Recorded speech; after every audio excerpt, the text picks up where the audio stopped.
नमस्कार सर्व स्वामी भक्तांना. श्री स्वामी समर्थ. तुमचं स्वागत आहे माझ्या चॅनलमध्ये soul journey with Shri Swami Samarth. तर 29 आणि 30 तारखेला आहे पौर्णिमा आणि पौर्णिमेच्या दिवशी किंवा अमावस्येच्या दिवशी खास अशी काही उपाय करणं आपल्याला गरजेचं असतं. त्यामुळे आपली ऊर्जा जी आहे ती आपण स्टेबल, सकारात्मक, पॉझिटिव्ह ठेवू शकतो आणि खूप साऱ्या गोष्टी आपल्याला रिलीज करणं हे गरजेचं असतं. तर तुम्हाला एकदम वेगळं काहीतरी वाटेल जेव्हा हा संदेश तुम्ही ऐकाल. तर तुम्हाला उद्या आणि परवाच्या दिवशी काय करायचं आहे, तर तुम्हाला तुमचे जे चप्पल आहेत, चप्पल किंवा बूट, शूज, जे काही तुम्ही बोलता, ठीक आहे, त्यांना तुम्हाला साफ करायचं आहे. आता साफ ह्यासाठी करायचं आहे ना, कारण बघा शनीचा प्रभाव जो आहे, देव हे आपले चप्पल, बूट, जे शूज असतात त्याला पण रिप्रेझेंट करतात. तर शनिदेवांशी सगळेच घाबरतात, शनिदेवांना सगळेच घाबरतात, 7:30 सगळेच घाबरतात, महादशाला सगळेच घाबरतात. ज्यांना ग्रह कळतात त्यांना त्यांचं महत्त्व माहिती आहे.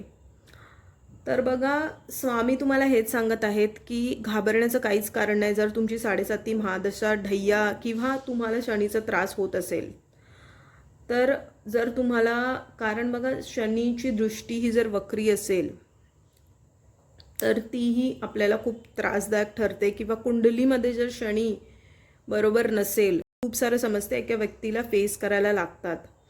पण जर तुम्हाला इष्ट म्हणजे आपल्या स्वामींची साथ असेल तर घाबरण्याचं काही कारण नाही. जी तुम्हाला स्वामी जे संदेश पाठवतात किंवा स्वामी तुमच्यापर्यंत जे व्हिडिओज आणतात ते उपाय करणं तेवढंच गरजेचं आहे आणि ते छोटे छोटे उपाय असतात.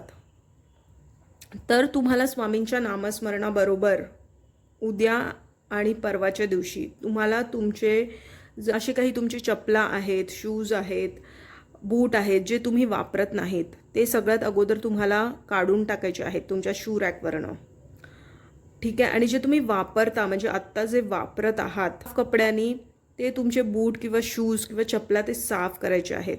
ह्याच्याने तुम्ही बघाल की तुमच्या, बिकॉज बघा चप्पल किंवा शूज, बूट अशी एक गोष्ट आहे ना ज्या आपल्या सुखाचे पण साथीदार आहेत आणि दुःखाचे पण साथीदार आहेत. आपण त्यांनाच वापरून सगळीकडे हिंडत असतो आणि ते साक्षी आहेत आपण जे करत आहोत त्याचे.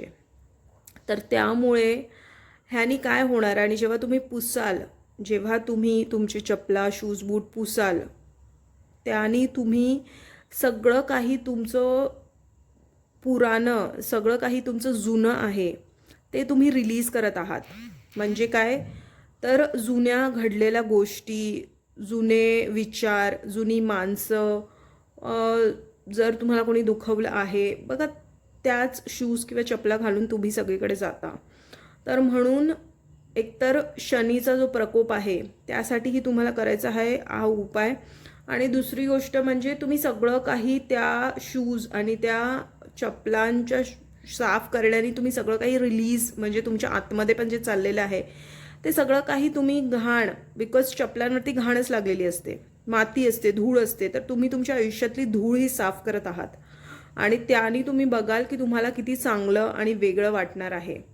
आणि हे जे संदेश तुमच्यापर्यंत पोहोचवले जातात ते तुम्ही इम्प्लिमेंट करा, अंमलात आणा.